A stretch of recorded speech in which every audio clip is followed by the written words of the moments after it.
Hello dear Pisces, mean राशि, आपका मेरे चैनल पर वापस से स्वागत है। और ये आपकी वीकली लव रीडिंग है, एक्सक्लूसिव लव रीडिंग जो मैंने अभी अभी स्टार्ट करी है। This will be for the first week of October which will start from the September 30th till the October 6th. So if you still haven't subscribed to my channel, please मेरे channel को जरूर subscribe कीजिएगा ताकि आपको जल्दी से जल्दी अपनी सारी रीडिंग्स का पता चल सके।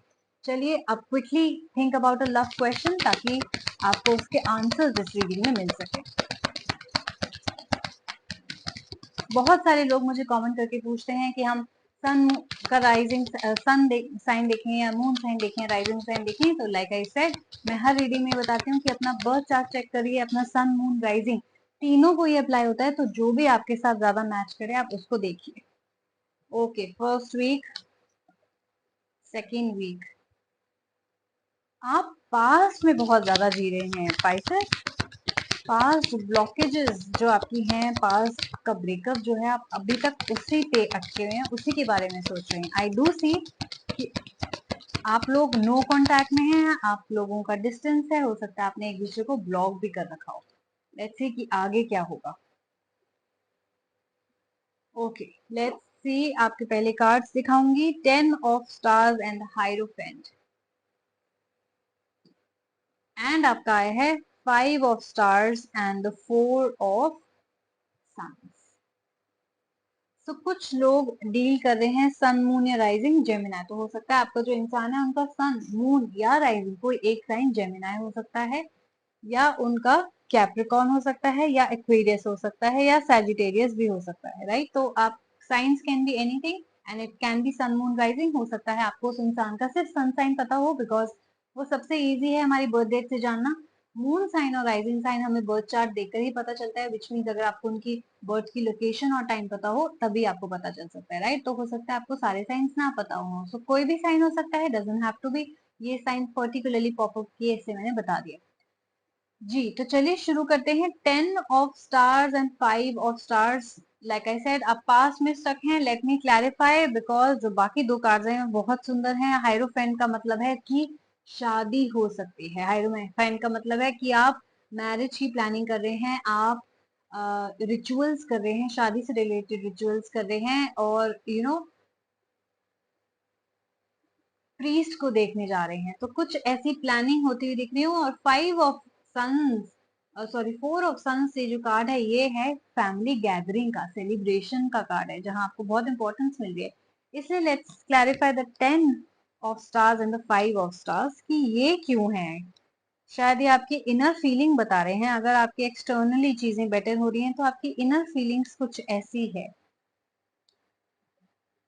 यस, आप अभी तक उस सेटबैक में ही हैं कि किसी ने आपको बिट्रे किया है, किसी ने आपके साथ धोखा दिया है, किस उसी लॉस पे आप अभी भी जी रहे हैं, उसी पास्ट रिलेशनशिप के लॉस पे, एक्स के जाने पे, या आपने उनको छोड़ा हो उस लॉस पे जी रहे हैं, जो आपको बहुत ज्यादा एंजाइटी दे रहा है। राइट,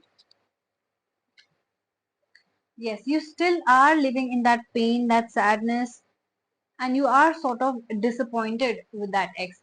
मुझे ऐसा लग रहा है कि हो सकता है कि यही इंसान जिसने आपको पास्ट में हर्ट किया हो, जिसने आपको पास्ट में डिसअपॉइंट किया हो, यही इंसान वापस आए और आपसे अपोलोजाइज करके शादी का प्रपोजल लेकर आए। राइट, हाइरोफेंट मीन्स शादी, मोस्ट प्रोबेबली।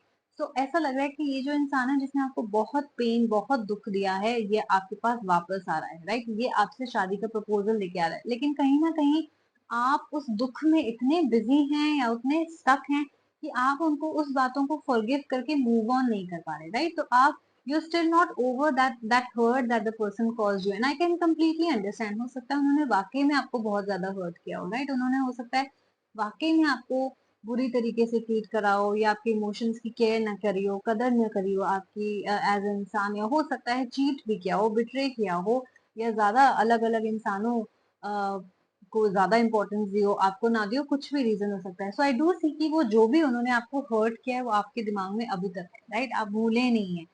तो अगर वो वापस आके आपको प्रपोजल देंगे भी तो भी कहीं ना कहीं यू आर नॉट श्योर कि आप ये रिलेशनशिप चाहते हैं या नहीं चाहते। Let me clarify more with Nostradamus what the hierophant mean for you.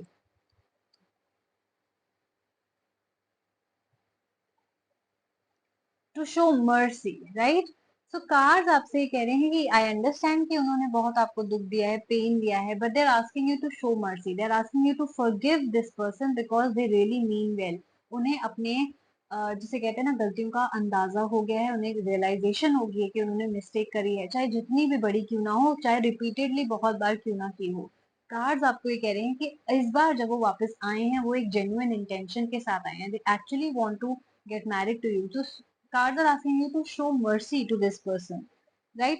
ये एक गुड एडवाइस है, राइट। तो कार्ड्स ये भी कह रहे हैं कि एक बहुत अच्छी एडवाइस आपको दी जा रही है कि आप मर्सी शो कीजिए, इस इंसान को फॉरगिव कीजिए। वो उस वक्त इमेच्योर थे, वो जानते नहीं थे, they did not know well कि आप कौन है, आपका और उनका रिलेशनशिप क्या है, कि आप ही उनके सोलमेट है। कई बार होता है कि हम बहुत सारे लोगों से मिलते हैं, हमको नहीं रियलाइज होता, यू नो। कुछ सोल्स होती हैं जो मेच्योर होती हैं, कुछ सोल्स होती हैं जो मेच्योर नहीं होती, they take more time. And Pisces, you are an intuitive being, तो आपको जो चीजें जल्दी पता चल जाती हैं, जरूरी नहीं है वो हर किसी को जल्दी पता चल जाए, right. So you are already at a very mature level, not everybody is. तो जो चीज आपको 5 साल पहले पता चल गई थी, वो उस इंसान को आज जाके रियलाइज हो रही है। So that's why, so you can not compare कि अरे मुझे तो पता था ना, so why did you not realise it. So ऐसा नहीं हो सकता, because you are a mature soul, तो आपको उनको फॉरगिव करना पड़ेगा।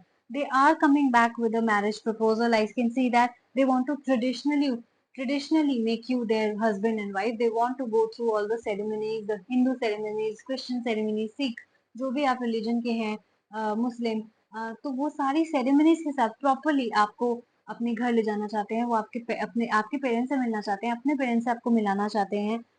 अब उनकी नॉलेज वो बढ़ गई है, लाइक आई सेड, वो पहले उतने नॉलेजेबल नहीं थे, उनको इतना नहीं था रियलाइजेशन, उनकी सोल इतनी मेच्योर नहीं हुई थी। अब वो हो गई है, तो अब उनका बिलीफ भी बढ़ गया, उनका रिलीजियस कन्विक्शन भी बढ़ गया है। अब पहले हो सकता है कि वो कमिटमेंट में विश्वास ही ना करते हो, आपके साथ क्या वो किसी के साथ भी कमिट नहीं करना चाहते हो, right. Now they want to, now they want to, they have started believing in the sanctity of marriage, they have started believing कि मैरिज जैसी चीज है जो इम्पोर्टेंट है, वो उनको रियलाइजेशन हो गया है, मैं ये देख रही हूँ, राइट। तो जो उनको विजडम आई है अभी, वो पहले नहीं थी। तो you will be definitely, they will be definitely coming back, and you have to forgive them, is that is what the cards are saying. Now it is up to you, I cannot force you, I'm just telling you what the cards are saying, right? Let me also clarify the 4 of Suns here. Let's see कि वो क्या कह रहे हैं। yes, home coming, कोई definitely कहते हैं ना कि अगर, बहुत एक मूवी में एक सेइंग है कि अगर कोई सुबह का भूला अगर कोई शाम को आता है तो उसे भूला नहीं कहते, राइट। एक बहुत पुरानी सेइंग है। तो यहाँ पर भी होम कमिंग का कार्ड आया है। 4 of Suns मीन्स कोई घर वापस लौट कर आना चाह रहा है, कोई घर वापस लौट कर आया है।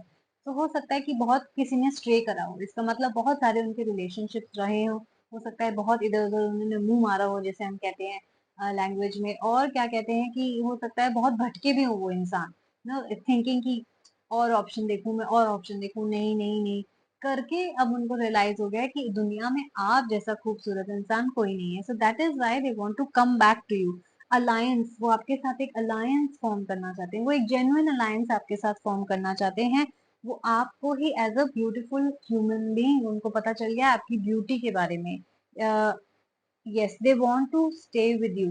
तो हो सकता है कि ये इंसान बहुत डिस्टेंस पे भी हो सकता है कि आपसे अलग स्टेट में हो या अलग फॉरेन कंट्री में हो जो आपको अपने साथ या तो ले जाना चाहते हैं, आपके साथ आपके आपके ही लोकेलिटी में बसना चाहते हैं, आपकी ही कंट्री में बसना चाहते हैं। तो मैं ऐसा भी देख रही हूँ, रीयूनियन, राइट। तो रीयूनियन, रिकंसिलिएशन होता हुआ देख रही हूँ। जैसे कि मैंने कहा, कार्ड्स आर वेरी क्लियर, कोई आपके पास से वापस आ रहा है, राइट।